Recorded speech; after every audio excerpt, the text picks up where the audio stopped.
ये 3 बातें डिसाइड करेंगी कि आपका एडवांस अकाउंट का पेपर कैसा जाने वाला है और इस वीडियो में मैं पूरे डेटा के साथ आया हूं, हर एक चीज आपको शोकेस करने वाला हूं। प्रॉब्लम नंबर 1, इतना बड़ा एडवांस अकाउंट का सिलेबस है, आखिर वो कौन से टॉपिक हैं जिनको हमें पहले करना चाहिए। इनफैक्ट आईसीआई कौन से वो टॉपिक है जो बार बार रिपीट कर रहा है, हर बार एग्जाम में पूछ रहा है, मैं पूरा एनालिसिस के साथ आया हूं। प्रॉब्लम नंबर 2, आखिर भैया आईसीआई डिस्क्रिप्टिव में क्या पूछ रहा है, एमसीक्यू में क्या पूछ रहा है, कौन से एएस है, कौन से क्वेश्चन है जो डिस्क्रिप्टिव में हमेशा आते हैं और कहां से एमसीक्यू आता है, कौन से आखिर इतने एएस में से इंपॉर्टेंट एएस हैं जिनको आपको पहले कवर करना चाहिए। पॉइंट नंबर 3, आखिर इतने बड़े बड़े चैप्टर हैं, उनमें से कौन से इंपॉर्टेंट क्वेश्चन हैं जिनको हमें पहले कर लेना चाहिए। तुम्हारे भाई ने पूरा का पूरा ये एनालिसिस कर दिया है, आपको मैं यहाँ पे दिखाने वाला हूँ, वो सारे इंपॉर्टेंट टॉपिक भी आपको मैं बताऊंगा। बट बिफोर दैट मैं चाहता हूं आपकी तरफ से कमिटमेंट, जाके लिखो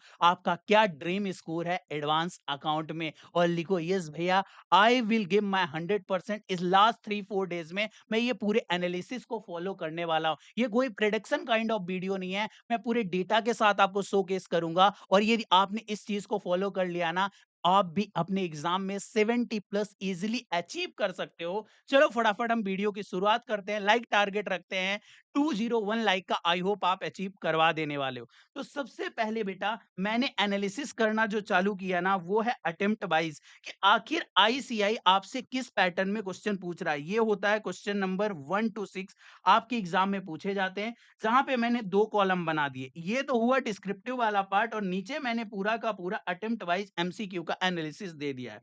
तो आप देखोगे तो सबसे पहला क्वेश्चन जो होता है वो होता है क्वेश्चन नंबर 1 ए और यहाँ पे यूजुअली 3 क्वेश्चन पूछे जाते हैं। मई 24 में 2 क्वेश्चन, सितंबर में 3, अगेन मई जनवरी 25 में 3 क्वेश्चन, मई में 2 क्वेश्चन और सितंबर 25 में अगेन 3 क्वेश्चन। यहाँ पे मेरे को कोई सिमिलरिटी नजर नहीं आती हुई दिखी है। आप देखोगे तो यहाँ पे 16 2 पूछा गया, यहाँ पे 16 2 है ही नहीं। अगेन यहाँ पे 26 15 22 यहाँ पे अगेन नहीं। मतलब एक बार जो एएस आ जाता है ना आईसीआई, सेम एएस तो रिपीट नहीं कर रहा है और यहाँ से रैंडम बेसिस पे आईसीआई कोई भी एएस पूछ रहा है। बट भैया ऐसा थोड़ी फिक्स है, यदि हमारे दूसरे क्वेश्चन भी ऐसे हुए तो क्या मतलब है, ना बाबा ना। यहाँ देख क्वेश्चन नंबर 2, यहाँ पे आपको रिकंस्ट्रक्शन, देन इसके बाद financial statement, then reconstruction, then financial statement. मतलब क्या आपको इस बार नजर आ रहा है कुछ चीज, यानी रिकंस्ट्रक्शन की बहुत ज्यादा चांसेस हैं आपके एग्जाम में क्वेश्चन नंबर 2 में रिकंस्ट्रक्शन पूछे जाने वाला है और पूरे के पूरे क्वेश्चन पेपर में क्वेश्चन नंबर 2 में रिकंस्ट्रक्शन और फाइनेंशियल स्टेटमेंट ऑफ कंपनी। अच्छा ये क्वेश्चन ये यहाँ नहीं पूछे जाते या फिर कम वेटेज रह जाता है ना, तो आईसीआई क्वेश्चन नंबर 6 में कंप्लीट करता है। रिकंस्ट्रक्शन, फाइनेंशियल स्टेटमेंट, रिकंस्ट्रक्शन, ये आईसीआई के फेवरेट जोन है जहां से आईसीआई, बट ये दोनों टॉपिक मिला के एटलीस्ट आपको 14 to 18 मार्क्स के दिखते हैं। आगे चल के मैं वीडियो में आपको ये भी बताऊंगा कि कौन से वो सेलेक्टेड 6 टॉपिक हैं जो कि 60 मार्क्स का कवरेज पूरा का पूरा आपका करने वाले हैं। If you want same analysis for law, tax and audit, तो जाके मेरे को कमेंट बॉक्स में लिखना यस भैया आई वांट दिस, बिकॉज ये सारी चीजें प्रिपेयर करने में बड़ी मेहनत लगती है जो कि आपको मैं एमसीक्यू में भी दिखाने वाला हूं। क्वेश्चन नंबर 3 में देखोगे तो कंस्ट्रक्शन का एक एएस आया मई 24 में और कैश फ्लो को देखोगे तो पूरी जिगजैग नजर आएगी। ये कैश फ्लो रहा, देन अगेन ये कैश फ्लो रहा, देन अगेन ये कैश फ्लो रहा और ये सेम कैश फ्लो रहा। यानी कैश फ्लो का क्वेश्चन नंबर 3 फिक्स करके चल रहा है। बाकी ये जो है यहाँ पे खेलते रहते AS7 by back, 29 interim financial statement और इंपेयरमेंट ऑफ असेट, ऐसे जो है एएस बीच बीच में क्वेश्चन नंबर 3 में। क्वेश्चन नंबर 4 और 5 तो पहले से ही प्रिडिक्टेड है, अमलगमेशन सीएफएस, यानी ये 28 मार्क्स एकदम श्योर शॉट है, आपको इसी से क्वेश्चन आने वाले हैं। एंड क्वेश्चन नंबर 6 ABC, तो आप देखोगे यहाँ पे भी एएस ये लोग पूछते हैं, मैंने बी का बताया था, बट पार्ट सी यहाँ पे भी क्लियर है, ब्रांच अकाउंटिंग।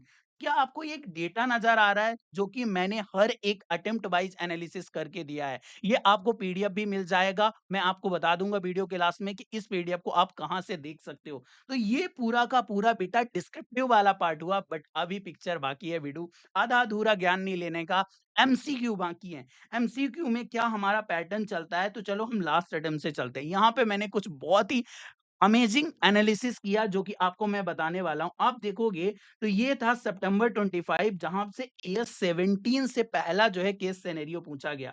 देन देखोगे तो यहाँ पे लास्ट वाला बायबैक ऑफ सिक्योरिटी यानी आईसीआई कोई 1-2 एएस पकड़ता है और उनसे पूरा का पूरा केस सिनेरियो पूछ डालता है। यानी उसमें आपको स्कोप ही नहीं देता। यदि आपने वो वाला एएस स्किप कर दिया ना तो फिर आपसे वो क्वेश्चन नहीं आएगा। सेम देखोगे तो इससे पहले भी अटेम्प्ट में मतलब कोई भी ऐसा अटेम्प्ट नहीं जाता जहां आईसीआई 2 एएस पकड़ के उससे केस सिनेरियो ना कर ले। बट भैया कौन से आखिर अकाउंटिंग स्टैंडर्ड हैं जिनको हमें करके जाना चाहिए?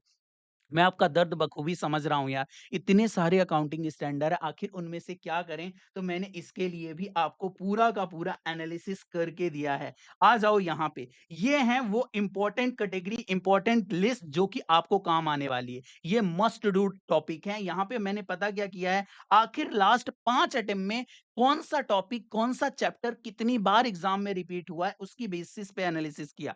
कैश फ्लो, कोई भी एग्ज़ाम नहीं रही जब कैश फ्लो ना आए। क्वेश्चन नंबर 3 ठीक है। देन उसके बाद आपका कंसोलिडेशन ऑफ स्टेटमेंट यानी सीएफएस हर बार एग्जाम में आया, 5 में से 5 अटेम्प्ट में आया हुआ है।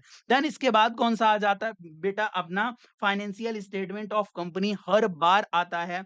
एएस 14 अमलगमेशन हर बार एग्जाम में पूछा जा रहा है। ब्रांच अकाउंटिंग 5 अटेम्प्ट में जो है वो बार बार आया हुआ है और रिकंस्ट्रक्शन 5 में से 4 आया हुआ है। इसका पूरे का मैंने ऑन एन एवरेज एक वेटेज लगा दिया। ये रही आपकी एग्जाम्शन। यानी यदि आप कुछ भी एडवांस अकाउंट में नहीं कर पा रहे हो ना, तो बस ये 6 टॉपिक आप करके चले जाना, आपके एग्जाम्शन के बराबर एग्जाम में मार्क्स आने वाले हैं यहीं से। देन उसके बाद आ जाते हैं आखिर आपकी दुखती नस एएस।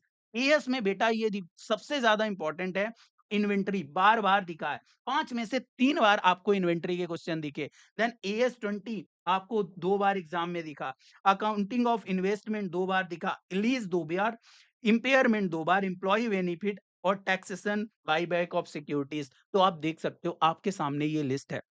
आखिर क्या आईसीआई हमारे साथ ऐसा ही करेगा? पिछले अटेम्प्ट में जो एएस आया वो इस बार नहीं आएगा क्या? देख ऐसा कहना बहुत मुश्किल है। आईसीआई हमेशा अनप्रेडिक्टेबल थिंग्स के लिए जाना जाता है। बट डेटा जो बोलते हैं ना तो हमारा वो 60 वाला कवरेज हो गया और यदि आपने नीचे के वो 6-7 जो मैंने एएस बताए ना, ये वाले कर लिए ना तो ईज़िली 70-80 का आप टारगेट यहीं से कर सकते हो। उसके बाद इतना बड़ा सिलेबस है बेटा जहाँ पे 18, 15 टोटल इतना बड़ा सिलेबस है। यदि आप इनको स्किप भी करके जाते हो तो देख सकते हो एक बार सिर्फ आपके अटेम्प्ट में 5 में से 1-1 बार ये टॉपिक पूछे गए और ये तो अभी आईसीआई की नालायक कैटेगरी में है, जहाँ पे जो है वो 5 ऐसे टॉपिक हैं जो आईसीआई ने टच भी नहीं किया है, यानी इन टॉपिक को आईसीआई ने नहीं पूछा है। आई होप आपको इस एनालिसिस का एक डेप्थ नज़र आ रहा होगा कि सबसे पहले तो हमने देखा कि ओवरऑल कौन से टॉपिक इंपॉर्टेंट है। उसके बाद हमने जानने की कोशिश की हमारे सिलेबस में से हमें सबसे पहले किन टॉपिक को करना है।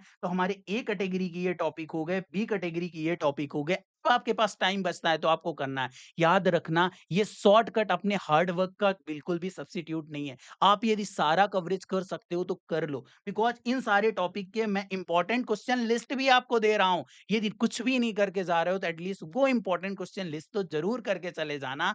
जिन भी टॉपिक को आप स्किप कर रहे हो, बाकी ये तो मस्ट डू टॉपिक है, आपके सामने पूरा डेटा है और सेम एनालिसिस मैं लॉ के लिए करने वाला हूँ, टैक्सेशन के लिए। ये आप जाके कमेंट बॉक्स पे लिखोगे यस भैया I want law, taxation, costing all subject analysis, तो तुम्हारा भाई इसके लिए भी जरूर मेहनत करने वाला है। देन इसके बाद आ जाता है बेटा, ये है हमारी इंपॉर्टेंट क्वेश्चन लिस्ट। पूरे चैप्टर वाइज हमने इसको जो है वो बना दिया है इंपॉर्टेंट चैप्टर लिस्ट, जहां पे आपको मिल जाएंगे इंपॉर्टेंट क्वेश्चन और मोस्ट इंपॉर्टेंट। सबसे पहले तो इन क्वेश्चन को आप करोगे। ये क्वेश्चन ऐसे हैं जिनको एग्जाम से 2-3 घंटे पहले जरूर देख के जाओगे। बहुत ही सेलेक्टेड क्वेश्चन है इस टॉपिक में, बेस्ड ऑन टॉपिक आपको यहाँ पे ना क्वेश्चन के जो है वॉल्यूम दिख जाएगा। जैसे यदि कंसोलिडेशन की बात करें तो यहाँ पे जो है आपको ज्यादा क्वेश्चन मिलेंगे। वहीं पे कि यदि कोई छोटा चैप्टर है तो आपको कम जो है टॉपिक मिलने वाले हैं, कम क्वेश्चन मिलने वाले हैं। ये मैं बता देता हूँ कि आखिर आपको पूरा का पूरा पीडीएफ कहाँ से मिल पाएगा। ये पीडीएफ आपको मिल जाएगा हमारी वेबसाइट से, दैट इज़ lifelonglearner.in। आप lifelonglearner.in पे जाओगे फ्री रिसोर्स में, यहाँ पे जाओगे इंटर क्वेश्चन बैंक में, CA inter question bank. CA inter question bank में अपना अटेम्प्ट सेलेक्ट करोगे, ग्रुप सेलेक्ट करोगे, ये पूरी की पूरी क्वेश्चन बैंक आपको सॉफ्ट कॉपी में मिल जाएगी।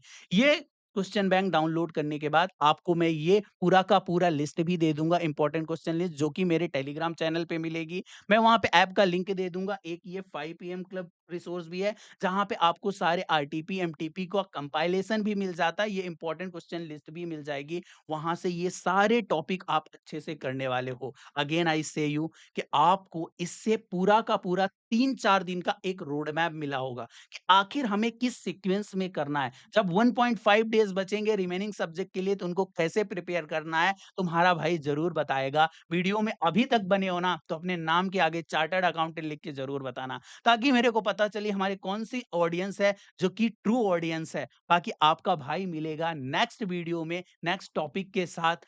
आपको कैसा फ़ील हुआ? ये वीडियो देख के मेरे को ज़रूर एक कमेंट बॉक्स करके बताना, बिकॉज़ वो मेरा एक बिगेस्ट मोटिवेशन है। यदि आपको वीडियो कंटेंट अच्छा लगा है ना, तो चैनल को सब्सक्राइब ज़रूर कर लेना। मैं मिलता हूँ आपसे नेक्स्ट वीडियो में।